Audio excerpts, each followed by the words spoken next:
So I've known you for many, many years. Yes. But that doesn't mean we've really gotten to know each other. Well, we kind of always seen each other Always on the dance passing, floor and yeah. passing, and And I really didn't know of your ballet background until I guess you posted I a did. picture of your days in the ballet. Yes. And so I'm very interested to hear your story, how you got into ballroom, when you started your ballet career. Well, it started really when I was a little over 6, not quite 7, but like maybe 6.5. It's not quite. And then this started with ballet classic. We were auditioning for a new institute of ballet.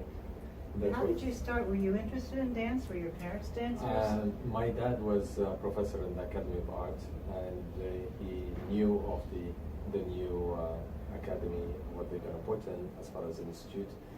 And he knew also it was going to be running by the Russians. So I guess I had so much energy, he thought that maybe this is something would calm me down. And this was in Egypt? This was in Egypt, yes.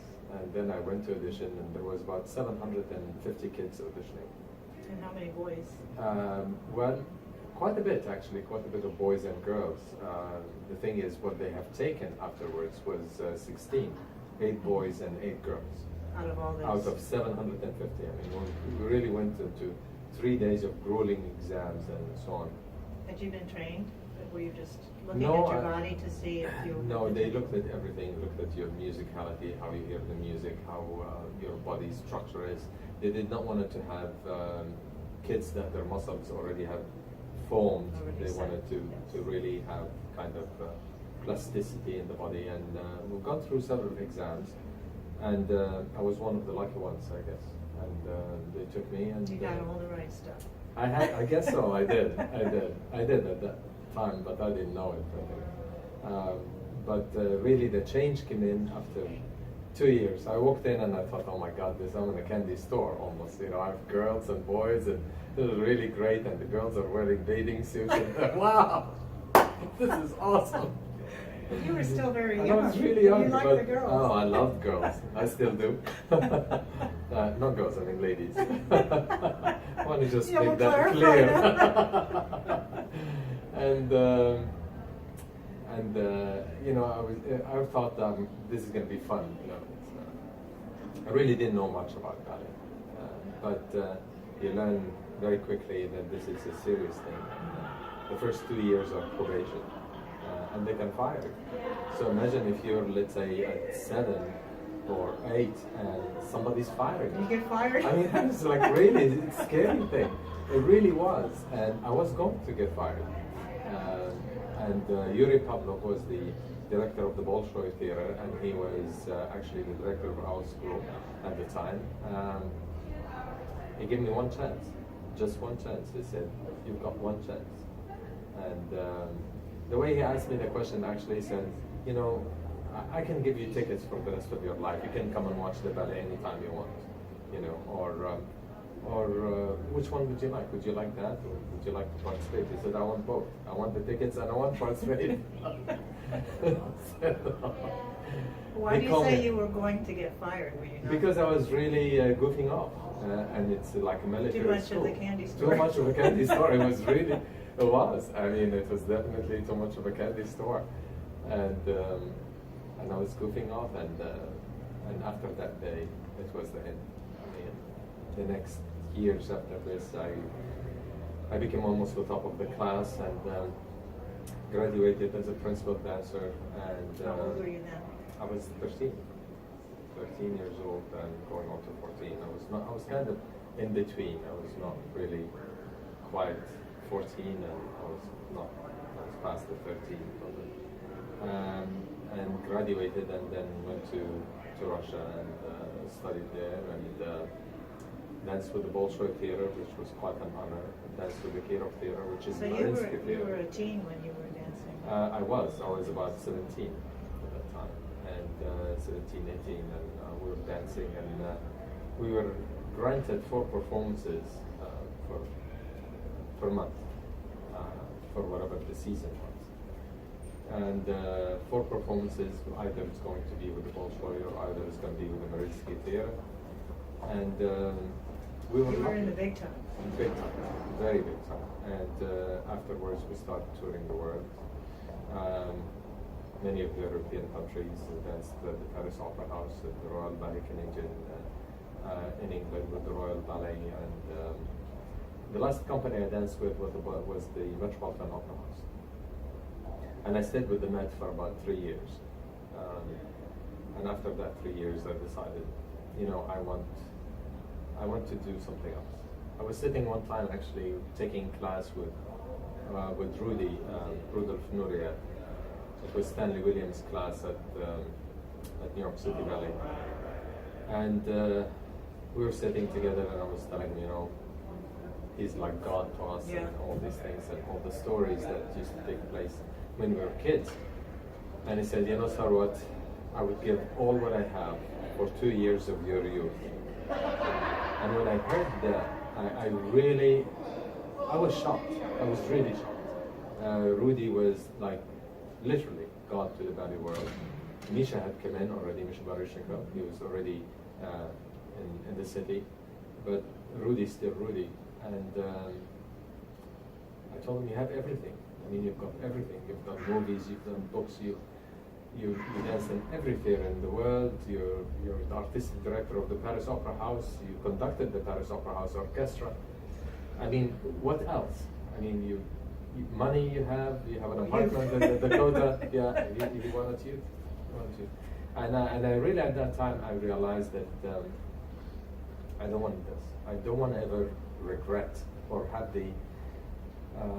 the feeling that Nuria had, or have to take injections in my knees and in my back to just continue dancing. That was not. Do you think he said that because He he felt loves that he dancing. danced too long and he couldn't dance? He could not get away from the theater. He just couldn't. He could not, as they say, grow into the position that he was offered, and he wanted to have that dancing part and the performance. It was just the one that he was killing him. He was missing it so much, and he wanted to do it with the same ability that he had, but we all know as we grow, just our ability. He started diminished. late too. And he did. He started late. But he was so talented.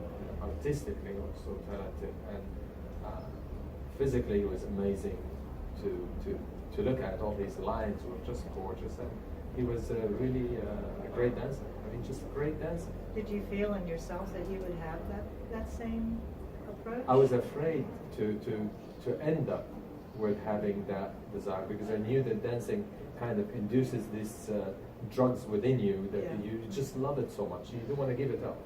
And I did not want to really be addicted to it. I love it, and I was addicted to it. But when I heard it from my mentor, if you will, and the person that I look at, it just really hit me, and I said, I want to quit while I'm on top. And to reach the Metropolitan Opera House and to be a member of the Met for 3 years, dancing with the ballet company of the Met and performing all over, it was, where would you go from here? There was only, the ballet world was so small really, there was only one Misha Baryshnikov, there was only one Nuria. And we had so many artists that came in out of the Bolshoi Theater, out of the Mariinsky Theater, that came into the States, and you don't hear them name, like the Kozlovs, for example. Leona Kozlov, Valentina Kozlova. Valentina made it, but Leona did not make it. Alexander Godunov, he came in also and it disappeared. Mohamedov came in and also disappeared. So some of the top dancers of that world, of the Bolshoi Theater and the Paris Opera House and so many other theaters, came in, but they never made it. There was only one space for one person, and that was Misha Baryshnikov. And when Baryshnikov came in, there was other dancers that they were the stars of ABT, and that they all of a sudden just disappeared. Just one star that came in. So reaching the Met, it was like really, it was an incredible goal. It was another audition that has 300 dancers auditioning for one job. And the director came in and said, first group was auditioning, you, and you stay, the rest, thank you so much. I want you to audition with the second group. Okay? After the audition, you, and you stay, the rest, thank you so much. can you come in tomorrow to audition with the final group? I said, sure. For the audition, he came in, you and you stay, the rest, thank you so much. Came in, walked to me, he said, cut. yeah, exactly, just like that, exactly. You and you stay, the rest, thank you. That was it. No, not too many words, just that. And then he came in and looked at me and said, do you have a green card? I said, yes, here is your contract. You, thank you so much. That was it. That was exactly. And the Met was an incredible experience. Being part of the What roles Marches. did you dance there? Sorry? What roles did you dance there? Oh, Or we roles? danced No. many roles. One of them was Cinderella, which was really great because it was the very first time to have ugly stepsisters as two As boys. men? Yes. Was that the first time? First time for me. They Oh, for always, you, okay. For me, yes. But we always used girls, but they were really made up well, and they had makeup. It's always and all. funny with Yeah. guys. With guys, it was really hilarious, and we just had fun. And I was the prince, of course, and Of course. of course. What the hell? Is there any doubt? well, I came in from the state, from Japan, really. This is how I came into the States. But this is another story. I'll go back to it. Yeah, we'd so- like to hear that too. Yeah, it's. But that was the one of the big roles. Of course, we did every single opera I can ever think of, and one of the really amazing operas we did was Macbeth. That was a big dancing part in it, and Tannhäuser also was a huge ballet in it. It's a great dancing part, and then we had our Moog repertoire was big, and we did that. All over. We toured with the company, with the big company, and we had our own tour as well. So that was the Met. After the Met, really, I decided 3 years. I said, this is it's been great. What but age were you then? 28. 28. I decided that's it. Had you been injured? No. Wow. Well, actually, once. That's I have to impressive. say, once I was doing Don Quixote, and the girl that I was dancing with. She always danced with other partners, but they were shorter than me. And we have in the pas de deux in Don Quixote, there is a part where you hold the girl, you lift her up with one hand, and you hold her. She's in arabesque, and you hold her for a second. The orchestra stop for that second, and then continue. And the first time, and I did it, and she just panicked. I mean, almost like, you're too tall, too high, and she just collapsed, and she fell off my hand, and I went like this, and she landed on my back. Thank God, nothing happened to her, and nothing really happened to me, but I kind of cranked my neck a little bit, and I had to go through stretchers that they put you. But that's really. You were really lucky. I was very, very lucky. Thank God. Nothing in the knees, nothing in the back. It's all good. You were talking about the auditioning when we were rehearsing with Peter Maxwell's company at ABT. Yes. And there was a call for dancers for a Broadway show. Yes. Hundreds. Yes.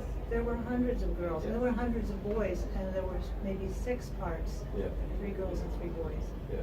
And we were in the restroom, it's changing in between, and one of the girls said, "You are so lucky to be working. That's so Better true. to be in the ballroom world." That is so true. That is really Even so though true. we only have this maybe short opportunity to do the stage show, we can still work. That is so and true. teach. That's absolutely 100% true. New York City is just like the magnet for all the dancers that you can ever, from modern to classical to jazz, you name it, everything. And they're abundant. To have work, it's a different story, and all of them And if are they just want blondes that are 5'8" Oh, yes. that day, that's... Actually, was one of the stories that was told to me when I auditioned quite some time before to ABT to become a member of it. And they said to me, well, at the moment we really, we just hired several principal dancers and soloists, and Lucia Chase, she liked blonde boys. So maybe you can cover your hair. Sarwat? That was one of the stories that was earlier. But then Misha Baryshnikov became the director of the company, and I saw him one time. We were taking Robert Denver's class, and I told him, Misha, I would like to come in. I was traveling all the time. I had my agent was Alex Dubay, and was sending me all over the world. I mean, just by the time you make friends with one company or people in a company, it's like you're almost snatched going to another company. I remember one season I have done 4 different nutcrackers with 4 different partners in 1 month. It was just too much, and I wanted to stay with one company. So I asked Misha if I could come in and audition, and he said yes, of course. And he went and he said to me, "Great, Sarwat, that's good. I want you to come by tomorrow. We'll talk about the contracts and so on." And a girl told me in that class, "Are you going to the Met to audition?" I said, "I didn't know that the Met had audition." And she said, "Oh yes, they have it at 12 o'clock." I said, "I'll make it." And I left from that audition of ABT to become a full you did member. both the same day. The same day. And I went to the Met to audition. And I tell you honestly, this is the feeling. I walked through the front door of the Met. And the feeling that came onto me, I said, "This is my home. This is my home." It's like reminded me with my childhood at the Opera House in Egypt, and the grandness of it, and the red carpet, and it just, I felt like I'm home. This is it. And I did the first audition that day at the Met, and the second audition the same day. So now I have 3 auditions in one day. And then the next day I went back to the Met and I did the audition. And the feeling that you get when you feel like this is yours or something, it's almost like, I swear to you, I cannot describe it, but it's almost like something opened up and you are in a different plateau, different zone, It's like different. it's a spiritual. It's unbelievable, and it's just like, this is yours. This is it. You're meant to be here. And the funniest thing, I had 2 of my friends, which is also principal dancers at the ballet company back home. They were auditioning. One of them is a senior principal, actually, and he was auditioning with me and standing practically in front of me, and another one standing behind me, and they did not make the first cut. Wow. It was really something, and I tell you, I remember them. They were standing and talking to me while the director is showing the composition, and the first group is trying, and I did not even hear them. I'm just listening to that director, and it was just like, it's complete zone, focused in, and nothing else existed. And the guy asked, "Give me 1 pirouette," I gave him 6. If he asked, "Do a double tour," I do 3. If he asked, "Jump," I'll say, "How high?" But it was without even talking. It was just, I'm in that zone. Have you felt that way again since then? No. Was that a unique? It was very unique experience. I felt other things. I felt like when I decided, the Met is already enough, and I'm not going to pursue more ballet. I want to go into business. And I remember You didn't consider the choreographic or artistic I director? did. I was always doing that because my master's in choreography. So I have done that quite a bit, and I choreographed pieces for the Met as well. But when I quit the Met, I wanted to go into business, and I decided I'm going to open a school. I don't want any more bosses. That's what it is. I really did not want any more bosses. I did not want somebody to tell me, give me a program like this with 6 months in advance. This is where you're going to eat. This is where you're going to sleep. This is where you're going to have an interview. This is your partner. This is this. You literally don't use your brain anymore. Your agent is in control of what you're going to do every step. You're not in control of your life. Say, well, I want to do something else. So the thinking process has been done for you. Your trainers are there for you. Everything is like there. You just walk in and do your part and leave. You don't have to think of anything else. Was that boring you? It was not boring. It was an eye-opening. Actually, no. I kind of liked it because it was kind of secure. You're protected, and to go on your own, it's a big, huge gamble, and it's a scary world. Now you have to think of your own. What are you going to do next? I'm thinking, what the hell to do? I don't have anybody telling me what to do. It was really scary, and that's the feeling that I had was opposite of being like really feeling this is my home. This is my playground. This is the way that I was brought up. This is the way I know how theater works. And this is what I know of theaters. This is it. The other way, it was, I did not sleep for 3 days. And my body was like going, I'm feeling electricity through my body, buzzing electricity through my body. I could not sleep. I could not sleep for 3 days. Just the fear of I'm buying a studio and I have no idea how to help you. I mean, really, I had no idea. Was that in New York? Or were you That was in New York. It was in a New York. ballet school? Well, it started like that. It started, I was married at the time, and my ex-wife was working for Arthur Maurice, and I was working for also Arthur Maurice at one point. And then Who had the Arthur Maurice there at the time was Mendy Talasovsky, Mendy Kerr, in Rego Park. He had Arthur Murray, and then he did not want to stay with Arthur Murray's, and he separated and became independent.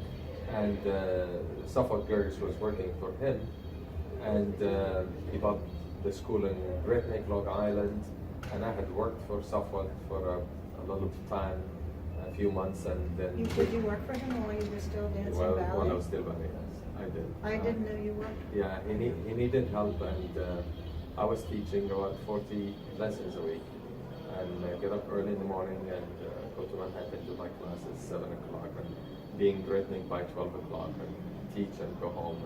This was going on 7 days a week for me, and performing on the weekends, stuff like that. I was doing it, and then I realized that that was not it for me. So I left that part and called my agent Alex, and I told him, I'm back, I want to go to Europe. He said, no, you're going to go to Chile, South America. I said, I don't speak Spanish. He said, no, you're going to Chile. I said, Alex, send me to London. No, Chile. So I said, okay. And the director was sitting at the Pier Hotel, you're going to go meet him. I said, oh my God. So I go meet the director. He was a very nice guy, and I agreed to go to accept the job. And the job was the Kozlovs, Leona and Valentina Kozlova. They were doing Swan Lake in Santiago de Chile. And they were staging it, and they were going to leave after staging it, and I was going to take their place. So I did, and I went there, and it was quite really a camp for me. That's when I came back, and I just said, adamant, I would not travel again. I'm just done. It's 3 months I was there, but it was great, and the company wanted to keep me there. I said, no, I have to go back home, have my wife, blah, blah, blah. So I came back, and really the rest is history. Went back and auditioned, and I got the job at the Met. But before that, how I came into the country, I was in Second World Competition in Japan. I was in Japan. We did a performance there for 28 days performing, and the Japanese Art Foundation wanted to keep me to enter the Second World Competition with a Japanese partner. So it'd be like an Egyptian and Japanese. And I stayed for about nearly 7 months over there. We entered the competition and we won 3rd place in the world overall, gold medallion in pas de deux. An American agent came in at that time and said to me, come to the stage, you're going to be a star. I said, no, I'm going to Russia, I'm doing my PhD. He said, who the heck wants to go to Russia, Tom? What? I'm going to Russia. Come to the States. I said, no, I'm not going to the States. So at the time, our president, Sadat, kicked all the Russians out. He wanted to take back the Sinai Desert from Israel. So once he kicked all the Russians out of Egypt, there was 3,400 Russians, I think, or 700, 3,007. Kicked them all out. The Russians cut all the relationship. So my bags, everything was in Russia, in Moscow, ready for the Gitas Institute, and I have a place there. And I don't have a visa. So we called the embassy from Japan, no, he does not have a visa. All the relationship was happening. If I go back to Egypt, I'll be drafted in the army. And if I'm drafted in the army, when you are in state of war, you have no clue as to when you're going to get out. Normally, if you're a college educated and you have a master's, I think you stay maximum 9 months. Well, that 9 months was, I have friends of mine that they stayed up to 9 months, and you don't know when you're gonna get out. And I'm, as much as I respect all our leaders, what they do and what they don't do, I was never really born to hold a gun and shoot at somebody. So this is not this is not what I am. It's not who I am. And of course I said, I'm not going back. I'm not gonna go to that. So my sister was living in Texas, and my mom said, go to the States. So I said, okay. Signed the contract, call Alex, the mayor, and I told him, I'm coming. I said, great, I'll wait for you. Did you ever get your bags out of Russia? No, I didn't. I did not get the bags, and I did not get the money either, because I used to give my teachers US dollars in Egypt, and if I give them, let's say, $1,000, in the black market there, it's 13 times as much as what the bank would give you. So if you take $1,000 and you go to the bank in Russia, they will give you 1,000 rubles. But if you give it to one of your friends, they will give you 13,000 rubles. So you're like a mega millionaire. But it was so great. It was really great. I mean, life was so fantastic there. I mean, just as a foreigner, it was just amazing. That's why Wilson called you the Egyptian mafia. You have to do whatever you can do to survive, really. But it was great. I mean, I remember one time I just came in from Europe, and I went to Russia, and I had a couple of bottles of scotch at the time. I think they allow you 2 bottles of scotch to enter in any place. And one of my friends got sick, so we called the doctor, and they came in with an atlas to check him. And it was really freezing cold. And Talk louder, there's a train coming. Yeah, yes. It was freezing cold, and the doctor came in and he checked and said, oh yeah, he caught cold, and give him whatever tablets that they need to give him. And I said, would you like a shot of scotch, to warm up? And I said, what? Scotch? What? Scotch? It's like vodka. I don't know that. They really, and he's a doctor, never seen scotch, never tasted scotch. And it was his first time ever. And he was an older man. I mean, comparing to us, we were kids, of course, but he was an older man that never heard of scotch. So you had a lot of perks when you're a foreigner that living in Russia at the time, even though it was a communist. There were certain things that you can do and you should not do. One of them is speaking about politics. Just don't do it. But you can go to certain stores and buy things with foreign currency, and that was like one of the biggest perks. And of course, for us, it was great experience, just great experience to be among the greatest and dance with them. It was just an amazing experience. So did you get your ballroom training at Sarwat's studio, or had you done it before? Well, no, I have to say that I got it at Sarwat. Sarwat kind of gave me one of his students, said, well, she's going to show you the bronze. And I said, okay. So, being trained in ballet, you have this amazing photographic memory. And just like your director is going to sit down in front of you and give you a 32 count or 40 or 64 count, and you better memorize it just immediately and do it. So the girl comes in and she showed me, this is the first step, this is the second step, okay, and I'm making notes and making notes. Show me the third. I said, well, you haven't shown me the first or second. I said, I got it. Well, show it to me. I said, okay, so I went and I did it. Okay, next. So after about an hour and a half, she ran out of steps, and step 9, 10, and maybe the teaching aids, how the program part varies. That was not, she didn't know them. So I went to her and she cannot teach me anything. So of course I told her that first. I told her, I'm sorry, I cannot teach me. So she went crying to Sarwat, actually. I heard it, her feeling. I said, Sarwat comes in and said, what did you say there? I thought, I didn't say anything. She did not know the steps. She didn't know how to teach me. So I thought, you cannot teach me anymore. I need somebody that knows how to teach me. So Sarwat gave me the video tapes, the VHS tapes. Put them in and start watching the whole program. So after the first week, I was teaching the gold. Bronze, silver, and gold, it was all fine. And Sarwat started handing me his advanced student. And after entering Superomas and Danceromas and all that 3 times in 1 year.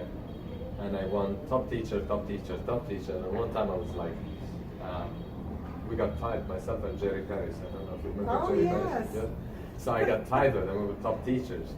And Arthur Mays was not counting on having top teachers being tied. So they have only one plate and said, okay, what made you want this? It's fine. At the time, top teachers, you get a handshake. Yeah, Today right. we give thousands of dollars. Get a trophy. For you kids, I want you to remember this. We It's used to so just get true. a handshake. Or a trophy. Or a trophy.